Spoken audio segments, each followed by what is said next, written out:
সম্মানিত দর্শক শ্রোতা, আমরা ছোট্ট ছোট্ট করে কয়েকটি আমলের কথা, যেগুলো সুন্নাত এবং গুরুত্বপূর্ণ এবং আমাদের দৈনন্দিন জীবনেই নয়, আমাদের প্রত্যেকটি কাজের সাথে আমরা যখন সওয়াবের মধ্যে থাকতে পারি এবং সেখান থেকে যেন আল্লাহ তাআলা আমাদের সমস্ত বিষয়ে আল্লাহর স্মরণ থাকে, এই বিষয়গুলো নিয়ে আমরা কথা বলার চেষ্টা করি।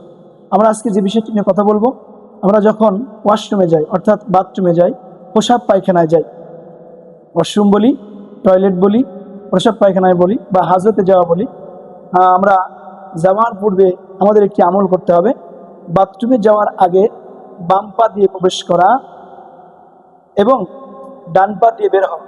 প্রবেশ করার সময় একটি দোয়া বলা, আল্লাহুম্মা ইন্নী আউযু বিকা মিনাল খুবুসি ওয়াল খাবাইস, আল্লাহুম্মা ইন্নী আউযু বিকা মিনাল খুবুসি ওয়াল খাবাইস। বাথরুম থেকে বের হওয়ার সময় ডান পা দিয়ে বের হওয়া এবং শুধু সাধারণ মানুষের জন্য, যারা দোয়াটি পুরা জানে না, তাদের জন্য শুধু গুফরানাকা বললেই আলহামদুলিল্লাহ হয়ে যাবে, আদায় হয়ে যাবে। তো আমরা বাথরুম ওঠার সময় আল্লাহুম্মা ইন্নী আউযু বিকা মিনাল খুবুসি ওয়াল খাবাইস দোয়াটি পড়ব এবং বের হওয়ার সময় গুফরানাকা গুফরানাকা এই দোয়াটি পড়লেই আলহামদুলিল্লাহ হক আদায় হয়ে যাবে। এবং বাম পা দিয়ে ওঠা, ডান পা দিয়ে বের হওয়া, বাম পা দিয়ে ওঠা, ডান পা দিয়ে বের হওয়া।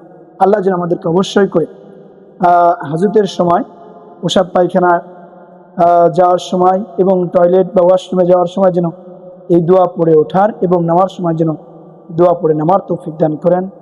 ওমা আলী নিল্লাল বালাগ। আসসালামু আলাইকুম।